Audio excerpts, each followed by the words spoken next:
The organization has generally not been transparent and open to critique, and it's unlike any other organization I have seen over the last 20 years. Professor Rebecca Thiessen has been studying international development for over 2 decades. It's the field that looks at global development and how best to assist developing nations.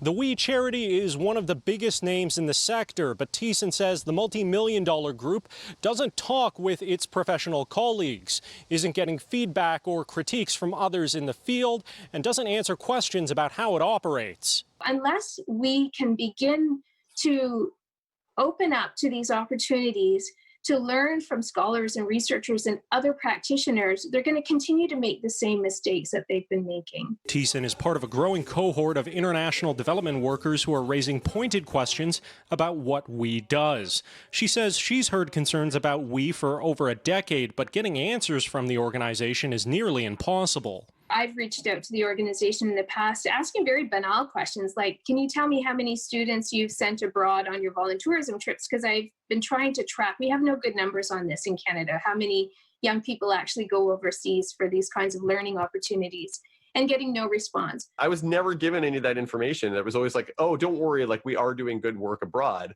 But when I tried to get more details about, well, let's provide that, like a transparent view of that work to students, there was always resistance around that. Matthew Simone is a former staffer and worked for We when it was Free the Children. Before that, he spent a year in Uganda and Sierra Leone studying international development. As a school speaker, Simone says students and teachers would ask him questions on specifics of what the charity was doing, but he was never given clear answers by management. Simone worked on the first We Day and says the organization's focus has shifted over time to fundraising and boosting its corporate partners. We is basically like conscious capitalism concerts. That's essentially kind of what this has become. And I know some people that are really uncomfortable with that. I know I was. That's not what I felt like I signed up for with the organization. We asked Thiessen and Simone what changes they'd like to see as We restructures. Thiessen says she'd like to see We collaborate more with its partners in the international development sector, learning and exchanging information with researchers, academics, and partners from developing nations.